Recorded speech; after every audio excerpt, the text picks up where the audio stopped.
Why is it that even after 38 years since our Constitution was written, some of its provisions remain unclear and full of loopholes? Loopholes that keep causing repeated turmoil in the government and division in the country. Recently, Deputy Speaker Ronnie Puno broke the silence in Congress by calling for a constitutional convention or CONCON. According to him, this is the most prudent, transparent, and participatory way to amend the 1187 Philippine Constitution. Its aim is to clarify the provisions that cause confusion, from the impeachment process, the composition of the Judicial and Bar Council, to the granting of tax exemptions.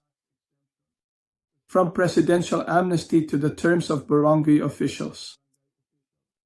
In his speech, Puno emphasized that the current constitution also does not explicitly mention the West Philippine Sea and the 200 nautical mile exclusive economic zone, which is a very important defense against the intrusion of other countries, especially China.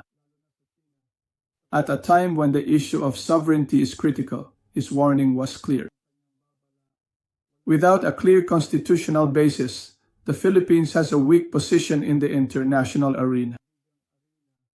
But beyond that, Puno opened the discussion to an even bigger problem, the very structure of our government. He said that those elected by the people should be the ones to draft the changes, and that the Senate should not make it a policy to decide which ones to allow. Or in other words, the Senate should not act as a gatekeeper. This is where the more sensitive part comes in. There are concerns that the Senate might block the CONCON, driven by fears that someone might propose the abolition of the bicameral system and a shift to a unicameral style, a system that acts faster but removes the Senate's power. History cannot be denied. During the time of President Ferdinand Marcos Sr., there was a unicameral legislative body called the Bansang Pambansa.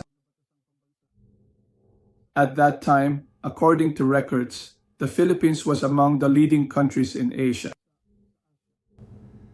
But since we became bicameral, with both a Congress and a Senate, we have gradually been left behind by other countries that have a faster and more efficient parliamentary system.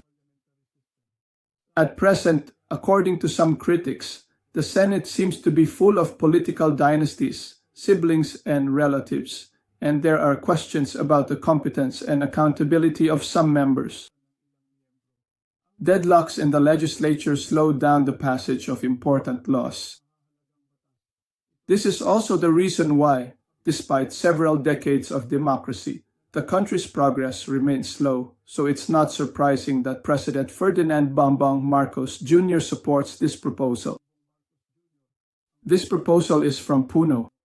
But there is another fear that has long surrounded the issue of charter change. The possibility that it could be used to extend the terms of incumbent leaders. This is the reason why many Filipinos immediately oppose it, even though it's clear that there are provisions that need to be changed.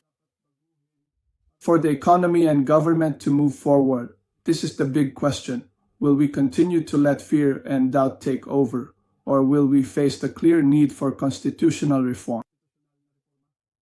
The 1987 Constitution is a product of a specific time, but 38 years have already passed. The challenges have changed, the problems have deepened, and things have become more complicated. These are the issues the country is facing. If the Constitution is the foundation of our nation, how can we build something strong if it's already full of cracks? Wouldn't it be better to repair and strengthen it before it completely gives way? That's why, in the end, the vigilance of the people is important. The CONCON can be a way to a clearer, more efficient, and modern system of government, or it can also become an instrument for personal interest if not closely watched. You, fellow Filipinos, what is your stand?